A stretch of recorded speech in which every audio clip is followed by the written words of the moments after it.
3岁小奶娃一次性吃18个包子，结果把师傅给吃穷了，只好被师傅赶下山投奔亲戚，却没想到辈分竟然是姑奶奶。人呢？小爷我最多等1分钟，再不来我也不等了。哪来的小屁孩，一边去！你是沈牧野吗？小屁孩，你谁呀？我是你姑奶奶，你姑奶奶沈知音。我姑奶奶？小屁孩丁儿点大野心还不小啊！你要真是我姑奶奶，我还是你太爷爷呢。这个给你。什么东西？信，你看完就知道啦。都什么年代了，竟然还有写信的？你真是我姑奶奶，还没断奶的姑奶奶。侄孙，你刚才太不礼貌了，我太爷爷早死了。还有，我喝的不仅是牛奶，还有我的药。就你一个人，爸爸也没说姑奶奶这么小啊，要让同学看到岂不是丢脸丢到家了？赶紧走吧，我们快点回家。说完，沈牧野头也不回的在前面带路，却没注意到沈知音此时被一家糕点柜内的糕点吸引在柜前。小朋友，你的家长呢？没有家长。是不是和家长走丢了呀？饿了吧？姐姐给你块蛋糕，你先吃着，在这等等看好吗？谢谢姐姐，这个给你。看到小姐姐这么热情，沈知音从包里拿了张黄符递了给她。这年头怎么有人还送这个的？好诡异哦！你在干什么？为什么没跟上来？不要脸，走那么快，要小孩子追，我这么短的酒，跑起来都追不上呀！坏侄孙，不尊老，不爱幼，差点把姑奶奶弄丢了。好吧，是我的错。那你吃饱没？没吃饱，让他把那款黑森林蛋糕打包吧。好的，您稍等一下。您的蛋糕打包好了。姐姐，你回家的时候，如果遇到冲突，别去凑热闹，不然会有血光之灾的。哟，小姑奶奶还会算命啊？给别人胡说八道，当心要挨打。侄孙，牛奶喝完了，我想喝水。别叫侄孙，叫我沈牧野。你要喝水还是酸奶？我要酸奶。不久后，沈牧野买完酸奶，就带着这个小姑奶奶回到了沈家。少爷，怎么没让司机去接你们啊？那位姑奶奶呢？这儿呢。这小娃娃辈分大的有点离谱了，那家主岂不是也得叫他这姑？您好，午餐和房间已经准备好了，少爷你们现在就餐吧。走吧，先带他去吃点东西吧。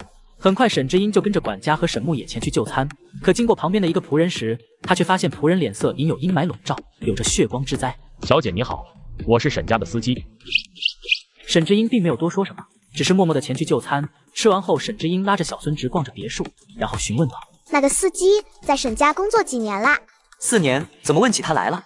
那你查一查他吧，我看他和你们家有一桩因果牵扯哦。我掐指一算，应是沈家财气，如果处理不好，沈家有人会遭血光之灾的。不是你小年纪，怎么还学起神棍那套了呢？以前到底是住在哪里的？你不信我，那你去查一查嘛，查那位司机还有他的家人，他们有人在半个月内会欠下好大一笔钱。好，我知道了，有空会去查的。另一边，之前送过蛋糕给沈知音的小姐姐陈小安下班后，被一群围观的人引起了好奇，似乎发生什么重要事情。当她正要上前凑热闹时，就想起沈知音的嘱咐：姐姐，你回家的时候，如果遇到冲突，别去凑热闹，不然会有血光之灾的。前面就传来了一阵惊恐的尖叫声：“救命啊！”只见一男子提着菜刀，气冲冲地追着躲在陈小安身后的女子，不由分说对着陈小安砍了过来。没想到一道刺眼的金光瞬间从陈小安身上散了出来，把男人的刀柄弹到了2米之外。此时陈小安脑袋一片空白，缓了好一会才回过神，直接瘫软在地。发现之前沈知音给他的护身符已经黯然失色。此时大批警察匆匆赶来，借机压制住了凶手。还好凶手的刀没拿稳，不然你这次就危险了。以后看见这种热闹，还是不要凑上去了。陈小安连连点头，然后自言自语道：“感谢小神仙救我狗命，感谢小神仙救我狗命。”此时的沈知音正坐在床上盘着小短腿打坐，忽然感受到一小缕功德金光涌来，他的修为上涨了一点，原本停留在炼气2层的修为隐隐有突破的迹象。数日一大早，沈知音嘴里叼着奶瓶，屁颠屁颠的跑到了沈牧野房间。孙哲，快醒醒，快醒醒，我有件事和你商量。一大早的什么事啊？我能把我的宠物带到沈家来养吗？什么宠物？一只有点大的猫，现在在师傅那里呢，可以的话让师傅给我送过来。只要别打扰到我就行了。谢谢你哦，你要不要和你爸爸说一声？我不知道怎么联系他。知道了，你没手机是吧？我让管家去给你买一部来。那我不能白要你的东西，这个给你。沈知音拿出一个长方形的黄符递了给他，和送给陈小安的不同，不论是颜色还是字体都比较鲜艳。这什么？你还搞迷信搞上瘾了啊？知不知道现在打击封建迷信啊？这可是平安符，保平安的，你不要还给我。送人的东西怎么还带收回去的呢？你这样可不行啊，小姑奶奶。那你可要随时带在身上，能够保你平安的。我下去吃饭了。沈木也并不知道，这个平安符在他日后还救了他一命。对外界充满好奇的沈知音，吃完饭后想独自一人去周边溜达溜达，管家不放心，还想派2保镖跟着，但是被拒绝了。你放心，我就只在周围转转。说完撒丫子就跑。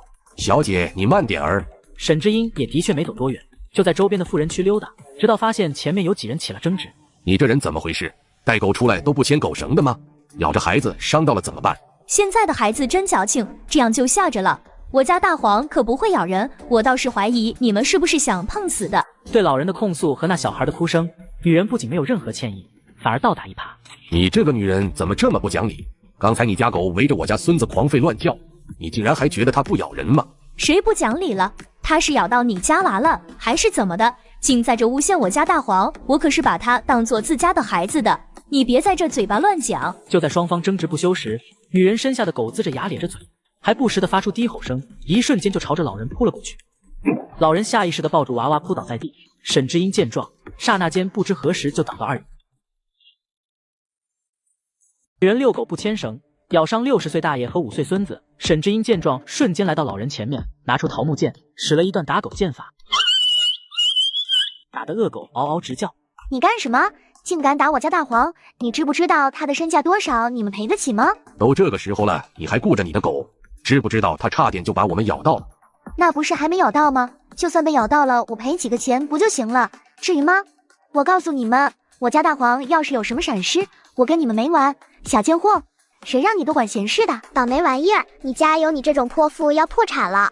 你说什么？小贱人，你家才会破产，穿的人不人，鬼不鬼的，不知道来你来的小野娃了，嘴巴这么欠，竟然诅咒老娘来了！老头见女人口齿伶俐，好心的走到沈知音前面，想为她出头，可他实在骂不出什么难听的话，只站在前面被女人一顿臭骂。沈知音见状，手一抬，一张隐形的黄符飞过去贴在了女人身上，女人瞬间变成哑巴，只能呀呜一哦的发出声音。呜呜，作孽啊作孽，菩萨都听不下去了，你这是造了多大的口业哦！不久后，警察匆匆赶来，沈知音念了一道口诀，女人身上的封口符就被风吹走，她又能发出声音了。鬼啊！刚才有鬼，我刚才突然不能说话了，他们几个都看到了。他在说什么呀？他刚才一直在骂我们呢，可难听了，茵茵害怕。没错，警察同志，这个女人刚才一直在骂我们，而且骂得可脏了。老头子，我这辈子都没听过那么多脏话。还有她带着那么大的狗出来不牵狗绳，差点就咬着我们几个了。你们可以调取监控。你们胡说！女人见百口莫辩，又开始一顿语言输出，对着沈知音他们。女士，麻烦你冷静点，请不要乱骂脏话。是我报的警，你们凭什么帮着他们？我的狗都被那小贱人打伤了，你们都给我把他抓了。不管是谁报的警，我们都会秉公处理的。现在请你们都去一趟派出所做笔录吧。凭什么？我又没错，跟着你们去派出所做什么？抓他们啊！知道我的老公是谁吗？就敢抓我？信不信我让你们吃不了兜着走？哟，你老公谁啊？脾气这么大，说出来听听。秦队，你是你？走一趟吧，大婶儿。你老公真那么厉害，那就等他想办法来保释你喽。就算你是秦家人，那也不能随便抓人吧？随不随便的，等到了警察局不就知道了。到了警察局后，队长秦真调取了小区的监控视频，发现的确如老人所说的那样，女人赵毅不仅带狗出来遛不拴狗绳就算了，还差点咬着人了，态度也是那么嚣张。但最让他惊讶的是，沈知音竟然3两下将恶犬制服，并且还一脚踢飞了出去。好家伙，这小姑娘看着那么小小的一只，还是个高手啊！小妹妹可以啊，你这哪里学的？和我师傅学的。喂，监控你们也看到了，是这个小贱人打伤了我的狗，怎么样也得他赔钱吧？我这可是纯种的罗威纳犬，贵着呢。平时家里好吃好喝的，供着把它养到这么大，花费也不少，怎么着也得赔个上百万吧？这下别说那个老人了，警察都忍不住怒骂这女的了。我说这位大婶儿，那些防御工程没用你的脸皮去修，那可真是工程界的一大损失啊！虽然人的智商有高有低，但也不至于脑干缺失吧？怎么你们家的狗拉的屎是金子，值得你这么把它当成你爹妈一样供着？哦，我错了，你亲爹亲妈恐怕都还没这待遇呢。你确定现在要在这儿跟我讨论狗的命重要还是人命重要？这一通阴阳怪气的话对出来，在场的人都爽了。你怎么还骂起人了呢？哟，你能听得懂话？我这怎么能算是骂人呢？毕竟和你比起来，那可是差了个银河系了。骂人这话我可不敢当。算了算了，我们是警察，就不要和这位大婶计较了。你这劝了还不如不劝呢，叫谁大婶呢？想要赔偿也不是不可以，但是这几位收到惊吓的精神损失费，你们是不是也得赔偿一下？女人遛狗不牵绳，差点咬到老人和小孩，竟然还口出狂言。那不是还没咬到吗？就算被咬到了，我赔几个钱不就行了？可被带到警局被秦队教训了一顿，碍于秦家的身份，女人的老公也不敢嚣张跋扈。秦真队长，这是我们自己的事情，和你也没关系，何必掺和进来呢？没什么，多管闲事什么的，这不就是人民警察该做的事情吗？你说我都穿上这身衣服了，那总不能看着你们仗势欺人是吧？王康不敢招惹秦家，毕竟王家算起来只是暴发户起来的小贵族。我也不跟这些老幼计较，就当我们吃亏，走。凭什么就这么算了？大黄都被打死了，那可是我花大价钱买来的。你到底走不走？不走那就自己留在这里吧。赵毅恶狠狠地瞪了沈之英一眼，这个仇我记下了，小心日后别让我碰到你。威胁完转身就跟老公王康走了出去。你们回去之后自己当心点，毕竟住在同一个地方，那两人看着可不像是心胸宽广的。是这小姑娘救了我们祖孙俩，警察同志，你们看我能不能把这小娃娃一起带回去？不行，必须得让他的亲人来带走才行，他年纪太小了，必须要家里来接才行。小朋友有家里人联系方式吗？不知道，我才刚到这里，目前借住在亲戚家的。那你亲戚家有谁？还记得名字吗？姓沈，沈宽，他还有一个儿子叫沈牧野。你说谁家？沈宽家。好家伙，真是那个沈家的啊！我怎么不知道沈家有个流落在外的女儿了？是沈牧野表妹还是堂妹？沈牧野是我侄孙，我是他姑奶奶。你真的是沈牧野的姑奶奶？那不也是沈修南的姑奶奶了？你是沈修南的朋友吗？我们军校的时候是室友来着。走吧，要不我带你回沈家去。你帮了我，我也送你东西，这个是平安符，可保你平安哦。我说小家伙，要不要看看我们身后是什么地方？还有我穿的这一身衣服，你觉得你给我这个合适吗？就是因为你是警察才给的呀，我这符是保护你平平安安的，真的。行吧，东西我就收下了，走吧，我去开车。不久后，秦真就把沈牧野安全地送到了沈家。此时管家匆忙前来，小姐，您这是跑哪里去了？咱们的人找遍了周围都没找到你。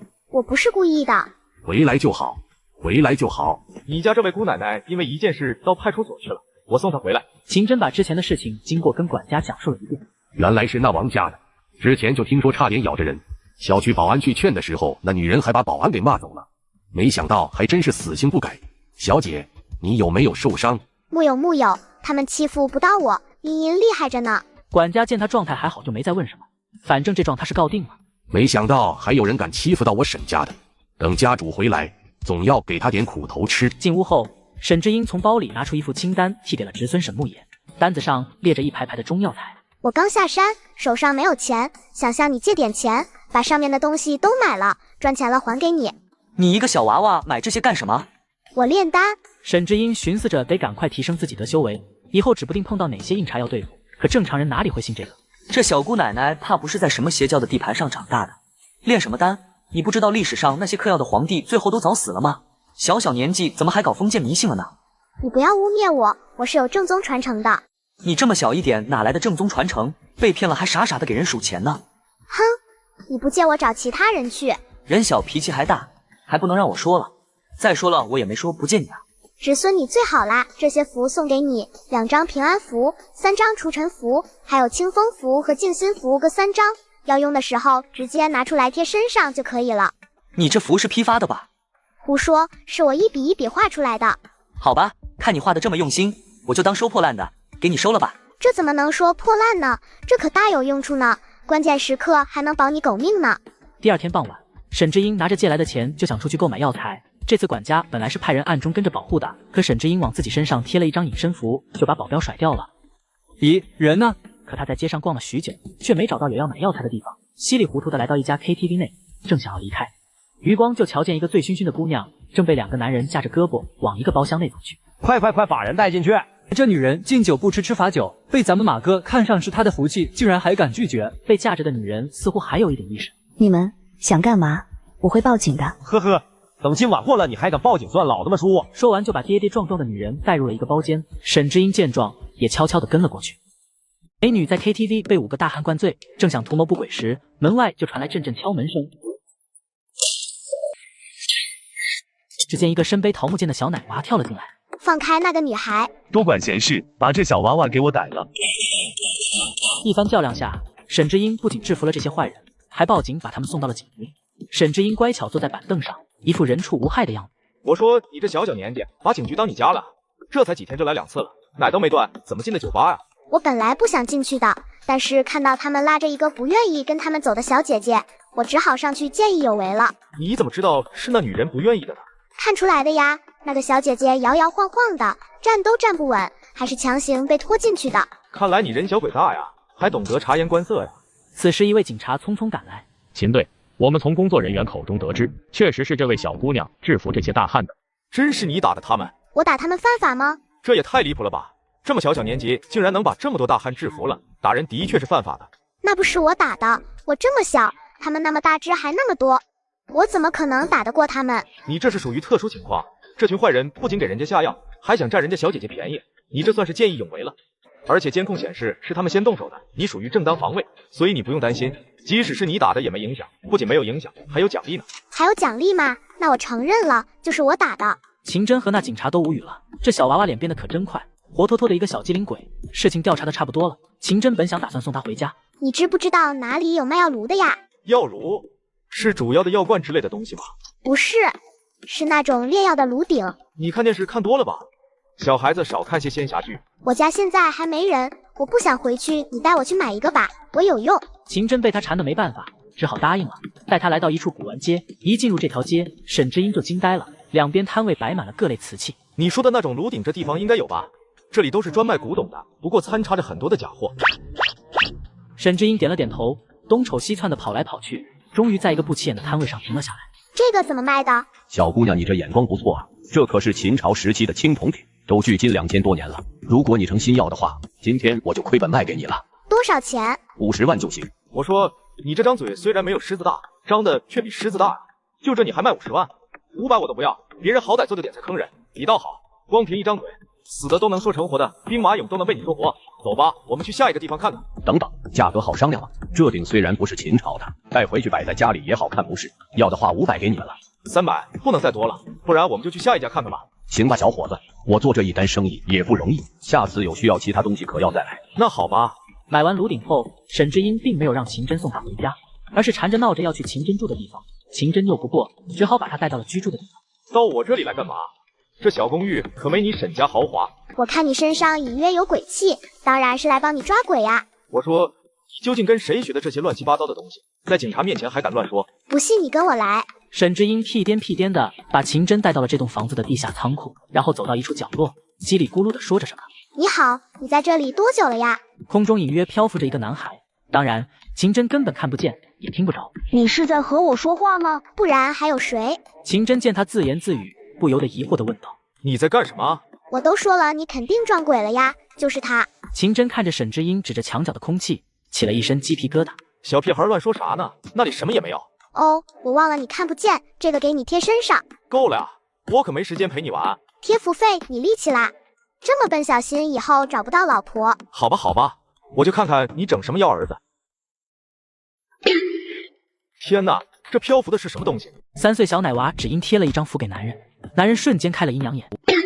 天哪，这飘着的是什么东西？他叫白可可，秦叔叔你放心吧，他没伤过人的。秦真看着这若隐若现的鬼魂，冷汗都被吓出来了，镇定地说道：你先让我冷静冷静。过了好一会儿，他才情绪稳定了下来。他是怎么死的？又怎么会弥留在这停车场下面？他生前不知道受了什么刺激，除了自己的名字全都忘记了，而且他身上怨气太重，一看死的就不正常，大概身体就在这附近，所以在这里徘徊。秦真表情凝重了起来，如果是真的，那这可是命案了。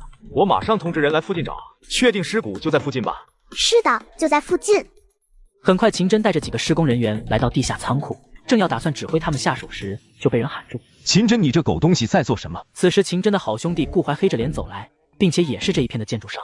等会儿你就知道了，就拆这一片，又没有把房子全拆了。你说的这是人话吗？拆墙也不跟我通知声。就在顾怀怒斥秦真时，就传来工人的喊叫：找到了，在这里，还真有，快来看啊！兄弟，摊上事儿了。只见他们走到地下室一处隐蔽的通道内，里面挖出一具被麻袋包裹的尸体。顾怀脸色瞬间吓得铁青。此时的一旁徐徐升起一道鬼影，当然秦真他们根本看不见。怎么感觉这么冷呢？是啊，这楼道下面温度这么低的吗？发生了这事，我家这房子以后还能卖得出去吗？先别管房子了，你们家这点亏损还是承担得起的。这事儿当年的施工队恐怕都脱不了干系。对呀，先别管房子啦，你家老房子着火，再不回家，你老婆就没啦。小娃娃，你这样胡乱诅咒人家老婆会出事的，知不知道？小心别人揍你。顾怀，你要不打电话问问吧？我说秦真，你不会也相信这小娃娃吧？以前怎么没看出来你这么蠢呢？你知道我是怎么知道那里有小孩尸体的吗？难道是这小娃娃告诉你的？是的，你还是赶快打电话问问吧。对秦真的话，顾怀将信将疑，到底还是打了电话回家。但是打了好几个电话，他老婆都没接。顾怀心里咯噔一下，于是又拨通了自家保姆的电话。王姨，你现在在哪？是少爷啊，我在外面买菜呢。你快回去看看阿信在哪里，我打了他很多电话都没人接。少爷出什么事了吗？我这就坐车回去。你别管那么多，先回去看看吧。好的，少爷。几分钟后，保姆又打来了电话。不好了，少爷，太太她从楼梯上摔下来了。我到的时候，她正躺在地上昏迷着呢。打急救电话了吗？打了，救护车马上来。你先跟着太太一起去医院，我马上就过去。好的，少爷。很快，3人报了警，把男孩尸骨具体位置发给了警察，然后急匆匆的来到了顾怀妻子的病房内。顾怀焦急的问在一边守护的保姆：“我老婆怎么样了？”少爷，你来了。医生说已经脱离了生命危险，可是却一直迟迟没有醒来，处于昏迷状态。我回到家的时候，太太就躺在楼梯上，头上磕到了好多血。到底怎么回事？家里没有其他人吗？我出去买菜之前，太太和云小姐在家的，但是回去之后我就没看到云小姐了。小妹也在家，这件事最好和她没关系，否则别怪我不念亲情。此时正巧医生走了进来，顾怀连忙上前询问情况。医生，我妻子状态怎么样？没有生命危险吧？还好发现的及时，病人失血过多，加上伤到头部，昏迷了过去，但没有生命危险。听到没有生命危险，顾怀内心松了一口气。这时他老婆娘家那边的人也收到消息，匆匆赶来。姐夫，这件事最好和你那妹妹没关系，不然我饶不了她。我知道这次的事情肯定会给你们一个交代的。对了，爸，这件事咱们还得感谢一个人，多亏了这位小朋友，是他告诉我阿信出事的。你说的什么？他怎么会知道？起初我也是不信的，但确实是这小娃娃告诉我阿信出事了，让我打电话给保姆的。不信你问秦真，她也在场。是的，这小姑娘好多事都被她预知了，我也说不明白，你们自己问她吧。小道长，请问你师承何处啊？我师父叫清平道长。那小道长能不能看看我妻子为什么还没醒来啊？吓到啦，魂还没回身体里呢。那要怎么办？请小道长你帮帮忙，如果我老婆醒了，一定会给你一笔丰厚的报酬的。放心，交给我吧。说完，沈之英屁颠屁颠的走到床头，只见他小腿一跃就跳了上去，然后举起自己的奶瓶往林风信嘴里一塞。你在干什么？你医治我姐难道要用牛奶吗？别看不起我的牛奶，这可是好东西，里面还有我的药呢。沈之英并没有理会众人异样的眼光，自顾自的给林风信喂着牛。娃娃的奶瓶里掺了药，喝3口就能救活一个人。可大人们却觉得他是无理取闹。小屁孩，你治疗我姐要用牛奶吗？别看不起我的牛奶，这里面还有好东西。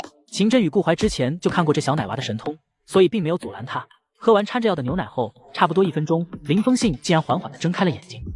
天哪，女儿真的醒了，这牛奶还真的管用。那当然了，这里面可放了我炼制的丹药。老婆有没有感觉哪里不舒服？还要不要喝水？爸，老公，我这是怎么了？怎么躺在了医院？你从楼梯上摔下来了，头上流了好多血，一直昏迷不醒，是这位小道长救了你。这下相信了吧？我的牛奶可不是一般的牛奶。小道长真是神通广大，既然你救活了我妻子，按约定我会给你一笔丰厚的报酬。现在我身上没那么多现金，要不明天你来我顾家，我准备好现金给你，你看怎样？那好，你可不要食言了，天色这么晚了，我得要回去了。秦真，明天就麻烦你带他来顾家一趟吧，我该好好感谢他。对于刚下山的沈之英来讲，自身还需要借助大量的药材和丹药提升修为，正愁手头上没有那么多资金，这下正好解决了燃眉之急。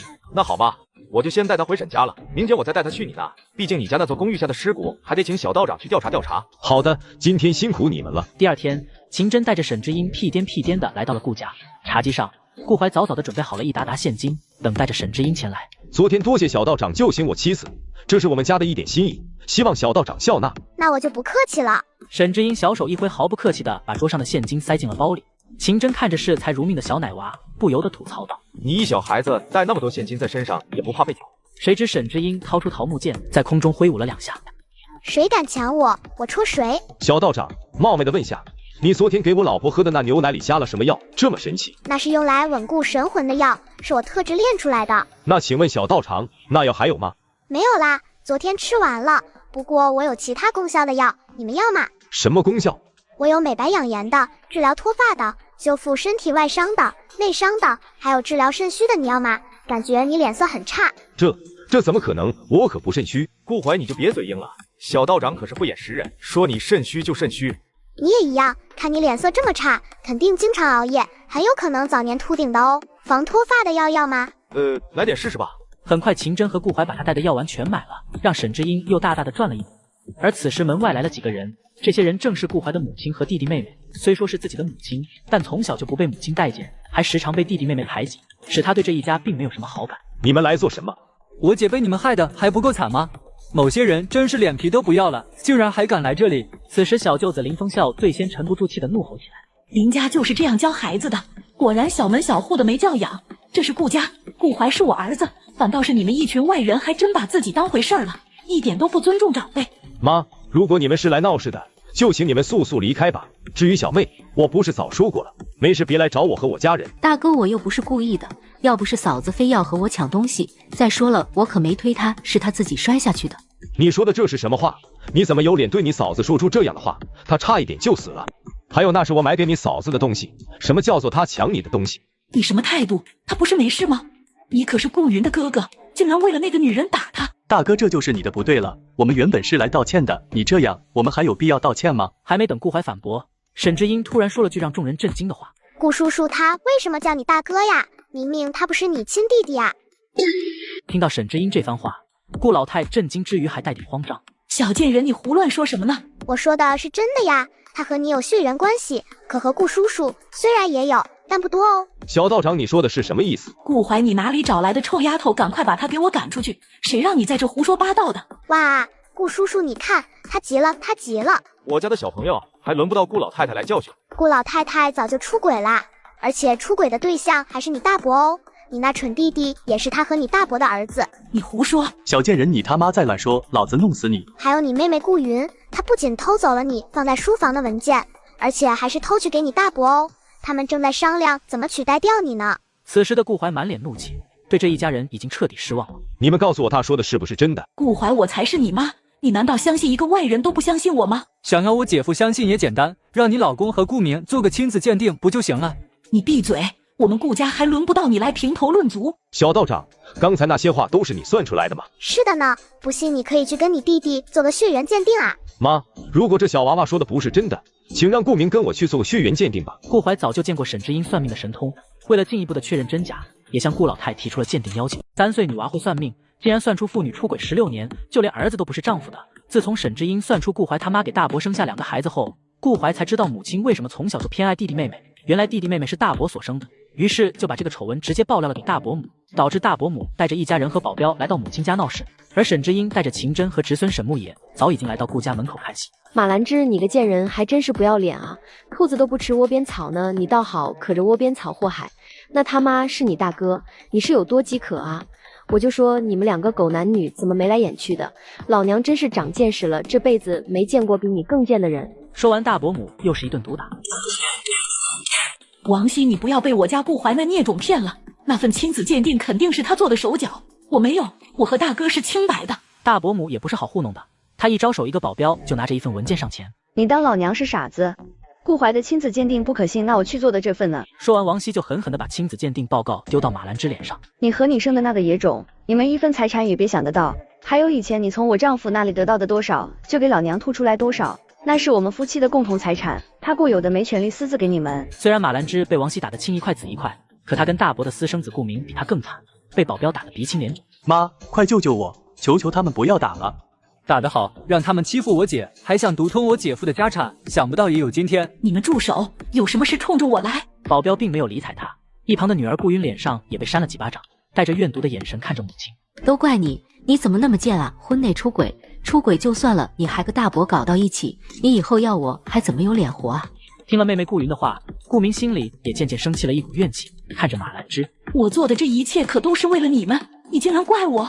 顾明，难道你也怪我？此时的顾明虽然是大伯和母亲生了他，但身为私生子身份早被亲朋好友传遍了，感觉再也抬不起头了。要不是你和大伯，我们怎么会变成今天这个样子？以后都没脸在圈子里活了。俗话说家丑不可外扬，可马兰芝这一丑闻被爆料，可真的成为他人的笑柄了。吃瓜吃了半晌后，众人也渐渐的散去了。秦真带沈之英前来，除了看这一出闹剧，还有更重要的事，那就是前几天在公寓地下室挖出男孩尸骨时的命案，于是把沈之英带到了法医部门，让这位小道长看看能不能查出什么猫腻。秦真，你搞什么？竟然带着俩小孩进来！卢法医，你先让其他人出去，我这边有点线索。那行吧，你们先出去吧。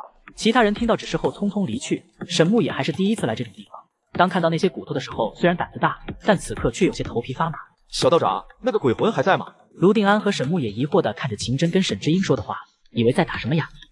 在的，我能让他回忆起一些事情，但是那样他就有变成厉鬼的危险哦。那怎么办？放心，交给我吧，我能应对的。我说秦队长，你怎么跟一个连裤腿高都没的小娃娃在这疑神疑鬼的？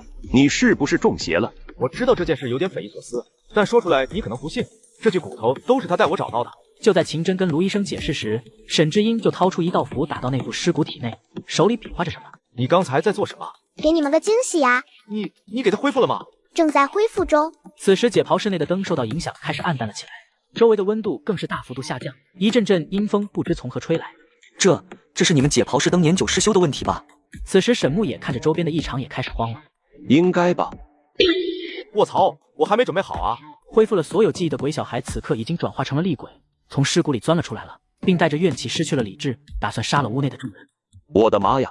小祖宗，快想想办法呀！只见沈之英从背后拿出桃木剑，嘴里振振有词念着什么，然后从手中又打出一道道黄符击向小鬼娃，困在原地。随后掏出桃木剑上去一顿暴揍。片刻后，小鬼娃被沈之英压在沈下哇哇大哭。你们要问什么就自己问吧。姑奶奶，这都能被你制服，你也太厉害了吧？那我就问了，你是哪里人？怎么会死在顾家公寓的地下室的？我不记得家在哪里了，只知道在山村里。奶奶说我是扫把星，就是因为我的存在弟弟才不敢到家里来。后来有陌生人到家里，爷爷奶奶就把我卖了。我逃过2次，但都被他们抓回去了。他们不给我吃饭，还打我，身上好疼好疼。我想回家，我想去找妈妈，妈妈也经常挨打。那你还记得买你那人的样子吗？还有是谁把你带到衡阳小区那边去的？记得，带我去地下室的人就是买我的人贩子。在秦真的引导下，白可可把害他的人住址和相貌特征阐述了一遍。你放心吧，我们会为你讨回公道的，也会去解救你妈妈的。以后你可不要游荡在人间了，小祖宗，白可可就麻烦你了。沈之英点了点头，从腰间拿出一个葫芦，这是用百年槐树做的，你先到这里面来安家吧。白可可也没反抗，直接化作一缕青烟钻了进去。了解了前因后果后，秦真打算立马从小鬼娃述说的线索调查。全村67户人都在拐卖妇女，就连生下的女娃都是丢到河里的。自从沈之英制服了小鬼娃，秦队长很快就抓住了害死小鬼娃的人贩子。他从人贩子口中得知，白可可生前是从一个偏远的山村里买来的，而山村里的村民都是靠贩卖人口为生的。于是秦真很快就把这个消息通知给了沈之英。你好，秦叔叔吗？小道长，白可可的案子有结果了，我们根据画像抓住了人，又根据他提供的线索知道了白可可家的地址。但麻烦的是，那村子可能是人贩子的窝点，他的妈妈很可能是被拐卖到那山村去的，所以白可可想要见到他妈妈，就得等我们把那些人贩子一窝端了才行。此时葫芦里的白可可好像感应到了秦真所说的话，在葫芦里一阵摇晃，从里面钻了出来。我现在就要去找妈妈。沈之英把白可可的请求和秦真说了。可是我怎么带着她去啊？万一到时候受刺激发飙了，那可是敌我不分啊。我也去，我带白可可去不就行了？小祖宗，我是去抓人贩子的，带着你的话不方便啊。那白可可跟着你，和我跟你自己选一个吧。对秦真来讲，与其带着一个随时会暴走的小鬼娃，不如带着沈之英这位小道长一起去。好吧，那你要全程听我的安排，可不能打草惊蛇。很快第二天，沈之英就被秦真接到了警局。此时正在打算出警的众人看到这个吊着奶瓶小娃娃都沉默了。秦真，现在都什么时候了，你还带着一个小娃娃过来干嘛？这次任务这小娃娃可欠缺不了，说出来你们可能不信，这些线索都是这小奶娃提供的。这小奶娃万一出了什么危险，你可是要担责任的。放心好了，他的安全我会全权负责的。到时候我会伪装成一个带着女儿去山里旅游的游客，看到孩子他们会降低防备心的。我会配合的。我们先出警吧，别在这浪费时间了，我已经跟局长申请了。不久后，秦真带着一众乔装打扮的警察来到一处偏远的山村小杨村。由于山村偏远，加上老一辈重男轻女的观念，这里的村民都把贩卖妇女儿童当成了陋习。秦队，你真的要带这小奶娃进去吗？你们还真以为我会平白无故的带着一个3岁多的小奶娃来执行任务吗？你们谁要是能打赢他，我就不带他去了。小祖宗给他们点颜色瞧瞧，回去给你买糖葫芦和奶茶。那可是你说的，可不要食言了。秦哥，我相信你，那我就先来试试。宋阳第一个走了出来，小朋友来吧，我先让你3招。沈之音听后，只见瞬间蹦跶跳起来，飞起一个小短腿，朝着宋阳的肚子上踹去。众人被惊在原地，一愣一愣。糖葫芦我要自己选，奶茶我要3杯，1杯要超大份的。好的，都说了你们还不信，这下总该相信了吧？此时的宋阳捂着肚子龇牙咧嘴，卧槽，那一脚真的是他踢的？那当然了，我力气可大着呢。此时众人哑口无言，谁会相信一个小奶娃拥有如此大的力气？为了不让小阳村的人太过警惕，秦真、沈之音和另外的女警察乔装成外地来旅游的一家3口，就被一条恶狗拦住了去路。秦真假意喊道：“这是哪家老乡养的狗啊？能不能管一下？”在喊了几声后，一个面相憨厚的中年男人大喊着跑了出来：“我的是我家的，对不住了几位，没有被吓着吧？我们倒是没什么，就是怕孩子被吓着了。这咱们农村养的大狗，平时也没什么人来，所以就没拴着。你们这怎么到这山旮旯来了？”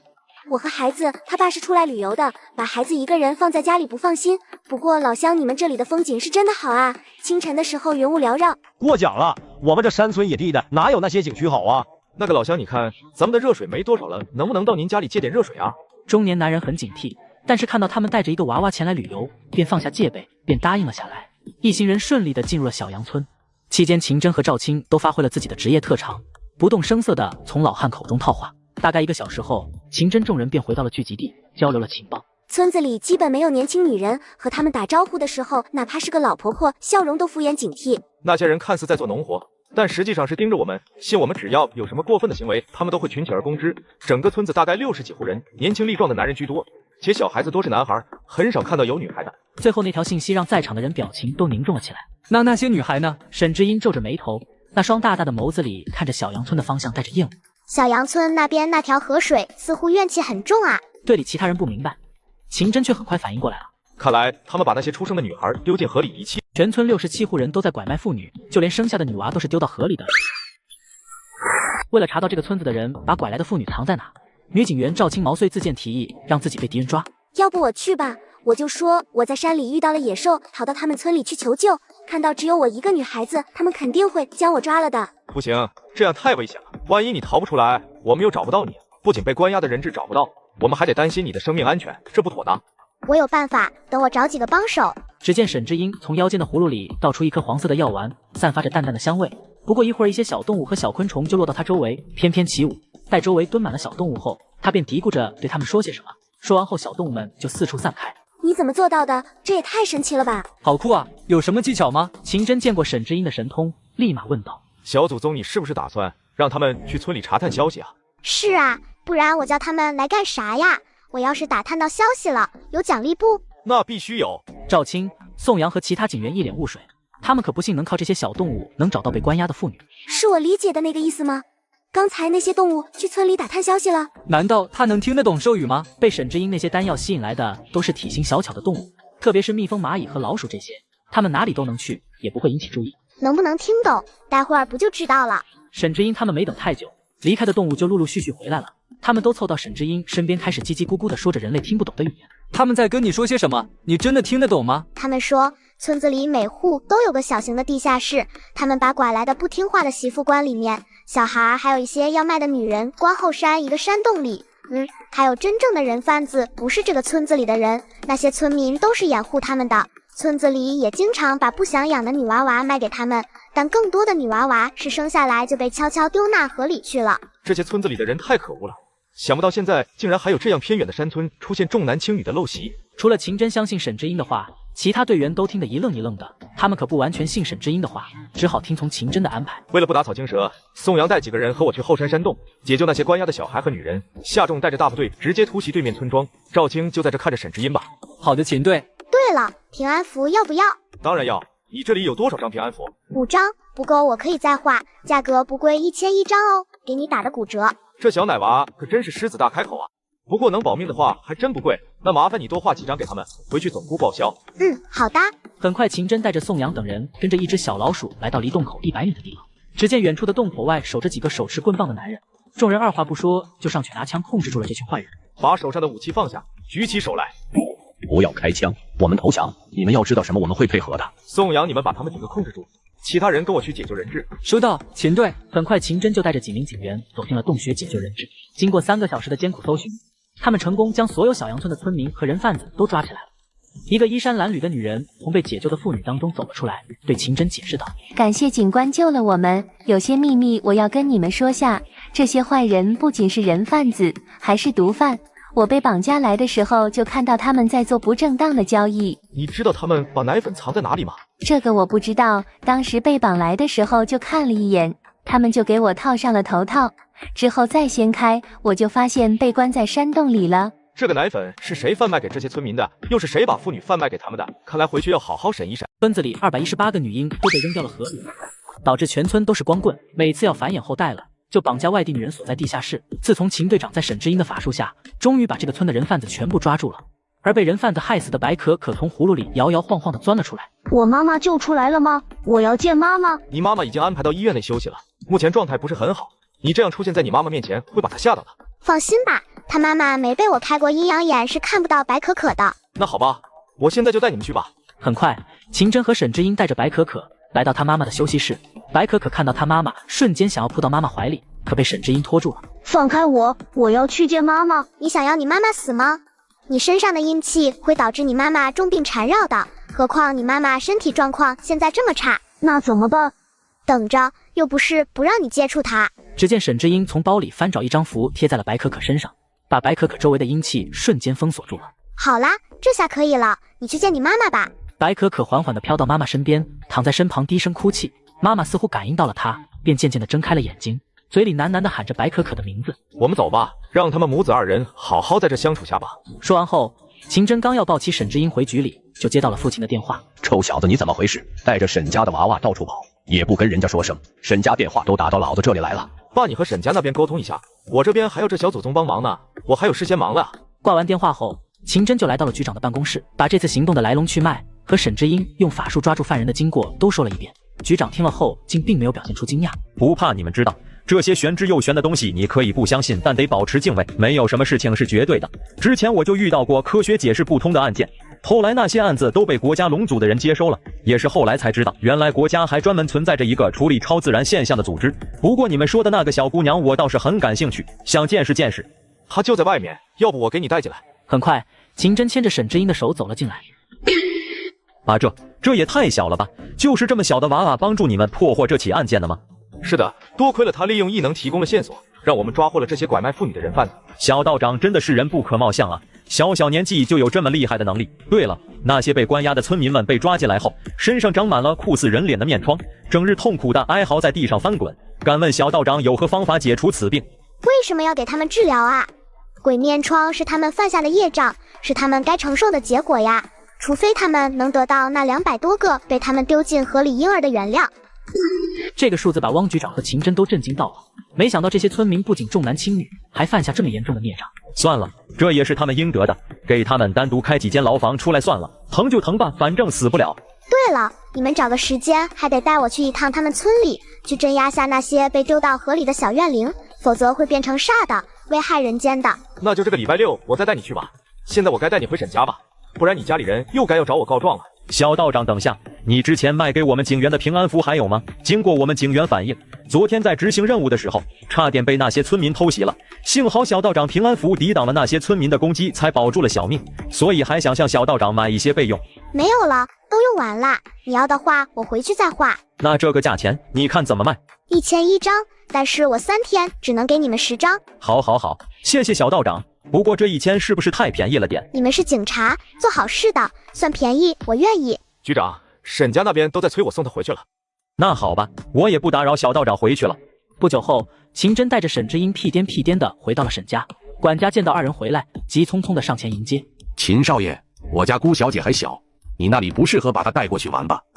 不好意思，沈管家，这也是没办法，没有你家沈小姐，我们破案哪里有这么快，下不为例。说完，秦真就灰溜溜的跑了回家。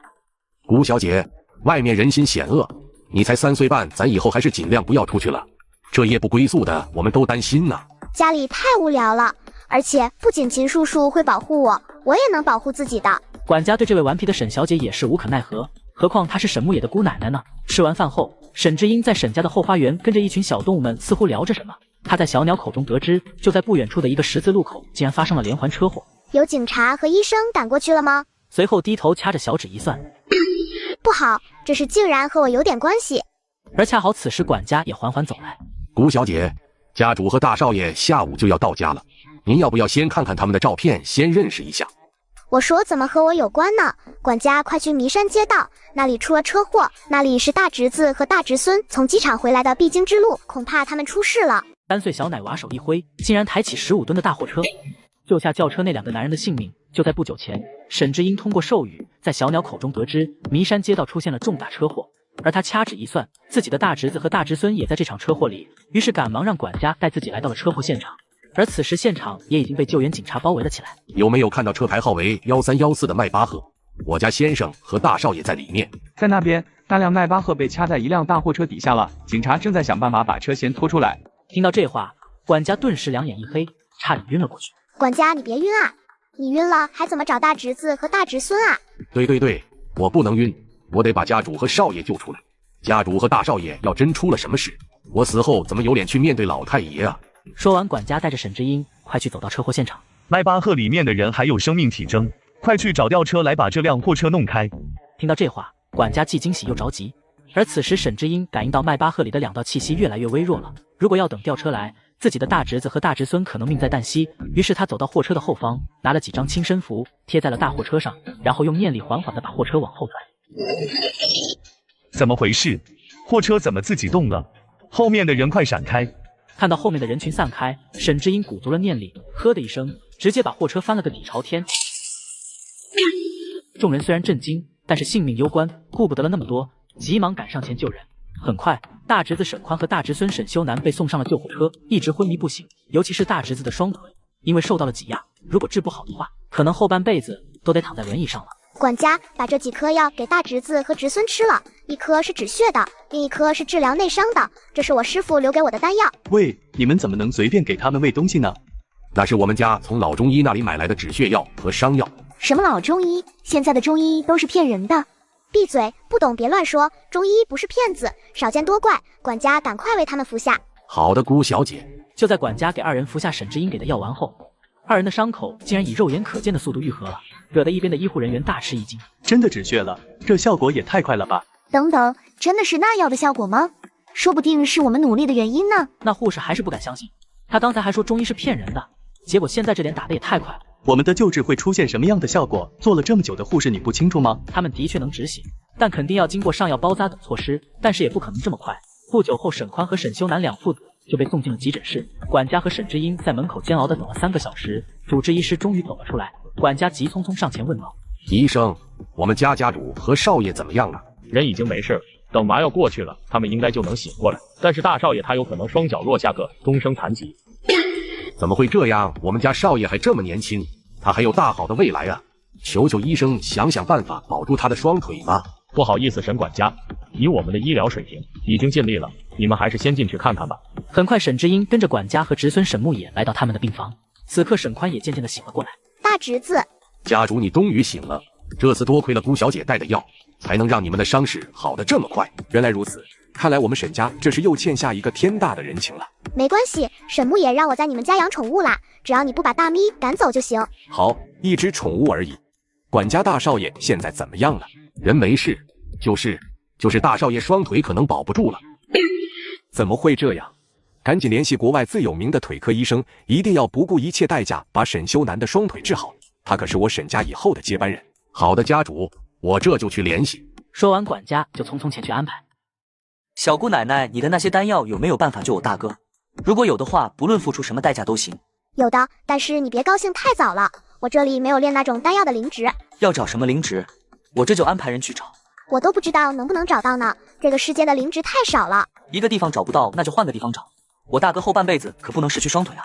感觉这事可不简单，应该是有人动手脚了。我刚看了下他们2个身上的运气有些不正常，应该有懂道法的人掺和了，要不吃了复原丹和止血丹，可能都没命了。是谁动手脚了？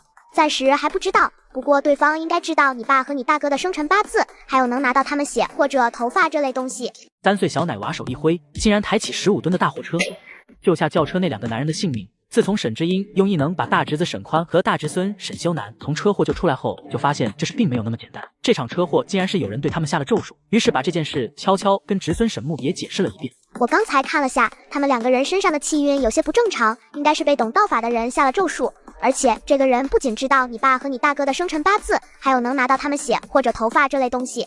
这么狠毒吗？那要怎么揪出下咒术的人呢？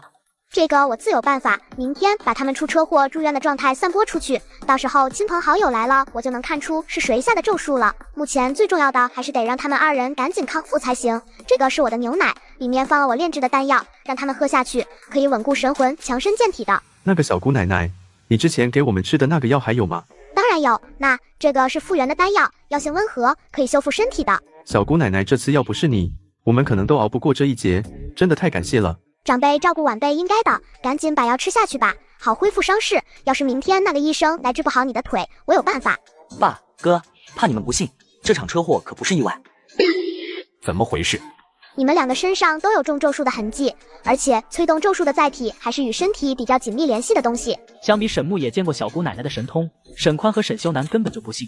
沈之英也不在意那么多，自顾自地说了起来。当然，除了生辰八字，还有你们的血液、头发也可以的。但是吧，你们的气运被偷了，这个肯定是和生辰八字有关的。小姑奶奶，那他们气运被偷了，就会倒这么大的霉吗？不是呀，气运被偷了，只是会逐渐破产没钱，以后逐渐变得穷困潦倒而已。那偷气运的人呢？偷气运的人做什么事情都会开始得心应手。如果到后面你们两个的气运完全归对方后，你们的命格也会被他们偷走，大富大贵的命格哟。就算是一个笨蛋，偷了你们的气运都会变得聪明起来。大侄子和大侄孙都很聪明吧？以后脑子就是他对方的了。沈宽和沈修南看着这3岁的小姑奶奶说的有板有眼的，也不由得半信半疑了起来。不过你们的气运还很厚重，按理说没偷完之前，他们应该舍不得伤害你们的呀，难不成不是同一批人？爸，大哥你们别不信啊，小姑奶奶的本事我是亲眼见过的，她不仅抓了鬼，还帮秦真破案了。还有你们吃的丹药，那也是她炼的。你们能安全的从大货车底下被救出来，也是因为她。姑姑，那我们要怎么查清楚是谁偷了我们的气运给我们下咒？沈宽这声姑姑叫的真是无比艰难，他都这把年纪了，儿子都有了4个。你想办法把能拿到你血液和头发的人叫这里来，我帮你看。好，那之后就麻烦小姑姑你了。谁知道你生辰八字？有一个人，但是我不确定。那好办呀，你可以让人去查查你怀疑的人家中有没有原本比较笨、做事老做不好的人，但现在忽然聪明了，做什么事情都很顺利的那种。好，多谢小姑姑指点。沈牧野，你让管家把我们没死但重伤的消息散播出去，背后之人肯定会急着来打探确认消息。好的爸，等会我就打电话给亲朋好友，把你康复的事跟他们说。小姑奶奶，我的腿现在一点知觉都没了，医生都说难以医治了，你真有把握帮我治好吗？大侄孙不怕，医生不能治我有办法，只要药齐了，给你炼续骨丹和续脉丹，服下后你的腿就能好啦。谢谢小姑奶奶。对于一向要强的沈修南来讲，如果双脚真的保不住了，比他死了还难受。沈之英的这份承诺，无疑是多了份保障和希望。第2天，得知沈宽父子俩车祸的亲朋好友通通赶来看望，把医护室挤得水泄不通。沈之英和沈牧野悄无声息地站门口暗暗观察。沈宽啊，你没事了吧？这倒霉事怎么就落到你身上了呢？一个头发半白的老人红着眼睛慰问着2人，好像担心的像自己儿子一样。沈之英发现他大侄子和大侄孙的气运竟然和那老人缠在一起了，显然他们2个被偷的气运虽然不是落到他身上了，但和他有关系，于是悄悄告诉沈牧野，偷气运的应该是他的亲属，你问他家中的儿子或者孙子为什么没来。偷窃气运者在气运还没强过他们之前，一旦见面就会被打回原形的。沈牧野听完沈之英的解释后，立刻上前问道：舅公，好久没见到表叔跟表哥了，他们现在这么忙的吗？连爸爸和大哥出这么大的事情了都不来看看？他们啊，阿宽你也别怪你表弟，他最近出国做生意去了，我打他几个电话都还没通呢。你侄子在学校读书你也知道的，最近他们学校要参加那个全国奥数比赛，他被老师选中封闭训练去了。小野，你怎么和长辈说话的？我说什么了？爸，你能不能别老是教训我？我记得没错的话，表哥的成绩好像并不好吧？什么时候他竟然都能被选去参加全国奥数比赛了？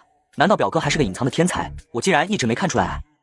你表哥现在学习成绩比以前好很多了，而且他现在学习都是我亲自监督的。虽然这个舅公的借口漏洞百出，但毕竟是长辈，不好当众揭穿。等到众人散去后，沈之英也不卖关子了。偷气运的就是你们舅公。那下咒的呢？也是他吗？不是哦，他虽然偷气运，但暂时不想让你们死呢。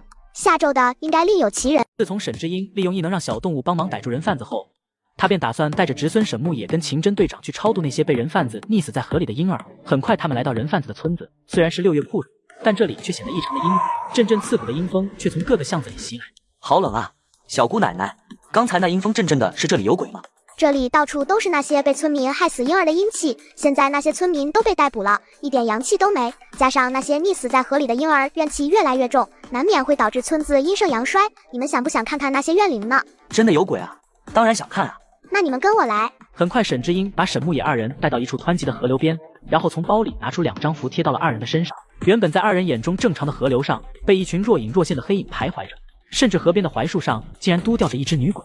吊在上面的是被人贩子拐来的一个妇女。卧槽，太吓人了，这可比去鬼屋刺激多了。此时挂在树上的女鬼也死死地盯着他们。看什么看？冤有头债有主，又不是我们害你的。说完，沈之英从后背掏出桃木剑，在空中比划了2下，感受到那桃木剑上暗暗散发的灵气，女鬼竟渐渐地消失在了原地。小姑奶奶，你简直就是我的神，这就把女鬼给镇住了。小意思。此时3人的目光才落到河面上，无数鬼影徘徊在河面上，有五官模糊的小黑影，也有成年女人的鬼影。小姑奶奶，那些都是被淹死的吗？是的，我要想办法超度他们。说完后，沈之英竟然从包里拿出了各种各样的玩具和吃的，摆在了地上。小道长，不是要超度他们吗？你拿这些东西出来干嘛？等等，他们都没玩过这些玩具呢，超度不着急。小姑奶奶，你说怎么做？我来帮你。把吃的和玩的分别放到不同的地方，秦真你去找扫把来把这里扫干净点。可惜时间不够，要不然我可以让老爸出资把这里弄成游乐场给他们玩。很快，沈之英3人在这里搭建了一处简易的游乐场，糖果玩具都撒了，就差最后一步了。只见沈之英从包里掏出10几张巨婴符，打向河里的小鬼娃们。渐渐的，小鬼娃们从模糊的黑影形成了清晰的五官和手脚。之后，他又从包里拿出一个铃铛晃了下，都过来玩啊！小家伙们早就眼巴巴的等着这句话了，一窝蜂的跑过来，抓住那些玩具零食就抢了起来。沈之英也混入了其中，陪他们玩了一下午，然后摸着一个小鬼娃的脑袋，该送你们离开了，下辈子找一个喜欢你们的父母。之后又掏出一个炉鼎，顶上插着3支香，嘴里叽里咕噜的念着什么。鬼门开，灵现身。只见前方2米处凭空浮现一个鼓鼓厚重的大门，出现在大家眼前，大门上有狰狞的鬼面，看起来有些吓人。下一秒，从门内竟然出现一个马脸人走了出来。何人在开鬼门？是我。面对这样的庞然大物，沈之英却是一点都不害怕。咦，就算是那些老道都不能轻易开鬼门，如今鬼门却被一个这么小的孩子召唤开了，开什么玩笑？看来这小娃娃可不是凡人，这位道友可有交代？他们都需要去投胎。怎么会有这么多怨鬼？你们稍等下，我这就禀报判官大人。没过多久，马面就带着一个身着官袍的男人出来了。这位小道友，是你发现这些冤魂的吗？是的呀，他们都是被这里重男轻女的村民给害死的。小阳村的天机被人用这些孩子的尸体血迹遮住了，地府鬼差根本察觉不到这个地方。多谢沈道友帮我们解决了个大麻烦。不用谢。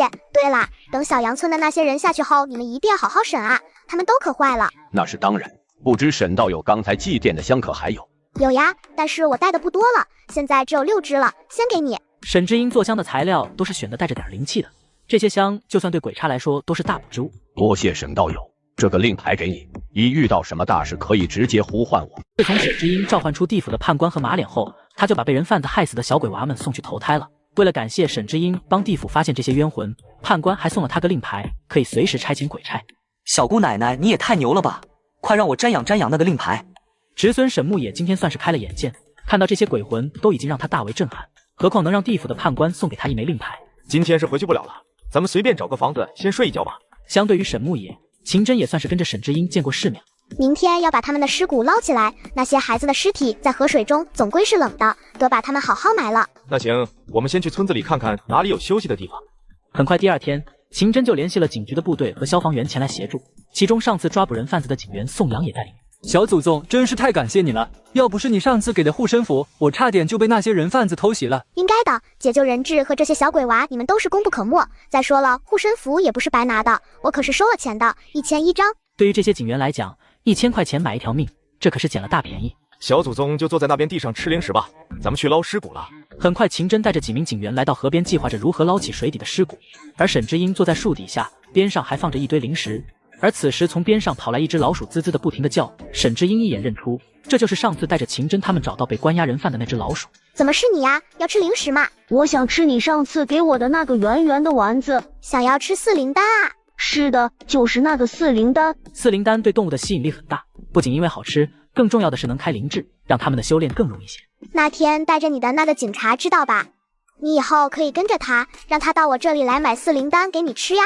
那为什么不可以跟着你呢？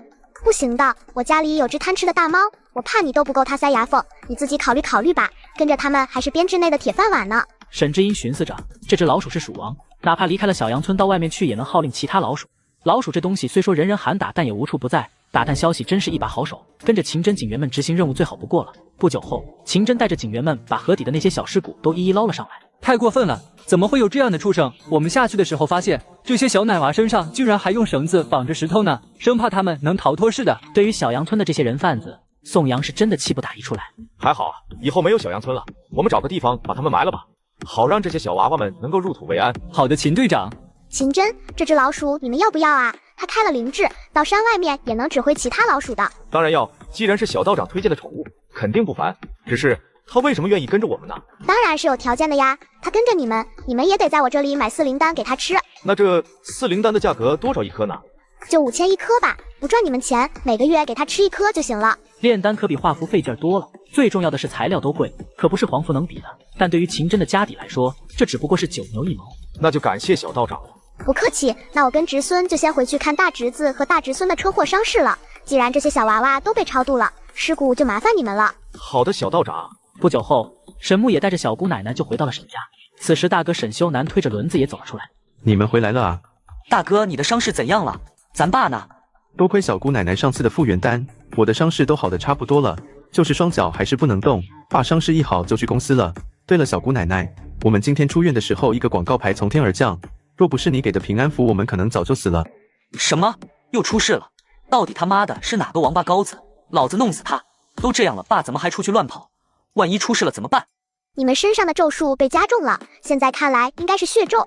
你们还记得有谁能从你们身上取到头发或许血液的东西吗？沈修南沉思了一会，终于想起了什么。对了，在半年前，公司做过一次全面体检，我和爸都做过体检，应该是那个时候被人拿走的。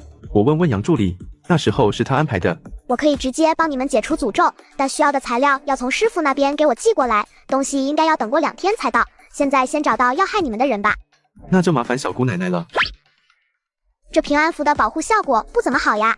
沈之英对那已经没用的平安符戳了戳，下一秒平安符就变得暗淡无色。你们要是能找到好的玉石翡翠，我帮你们做护身玉符吧，那个能戴在身上一直用。各位小伙伴，为了感谢大家的支持，我最新一集放在左下角的链接，点击链接可观看下一集。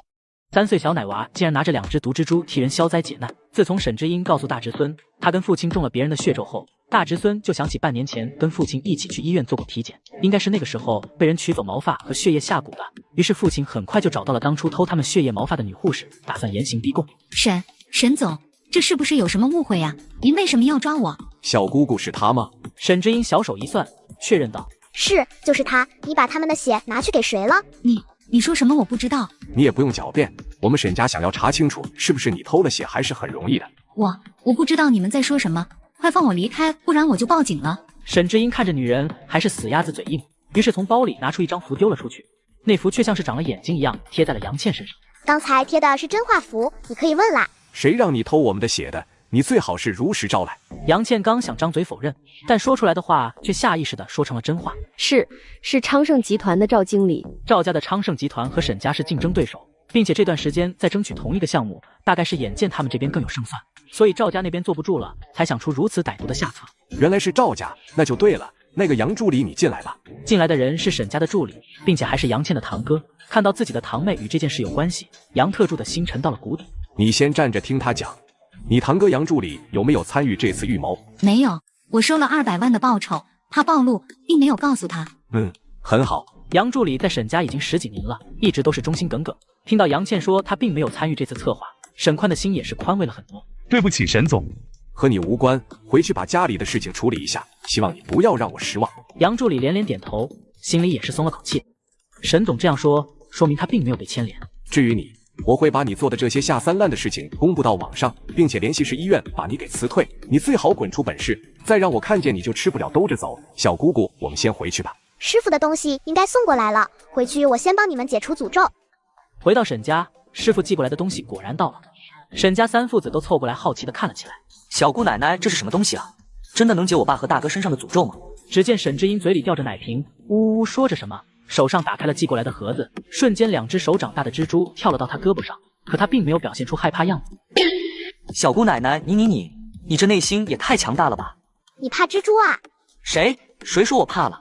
可别小瞧了这蜘蛛，这是替身骨，你们一人放一点血到这2个碗里，等他们吸收完了你们的血，我再把你们的生辰八字换到他们身上，那些人对你们下的咒就会落到他们身上。小姑奶奶，我怎么觉得这不像是正经道士干的事情啊？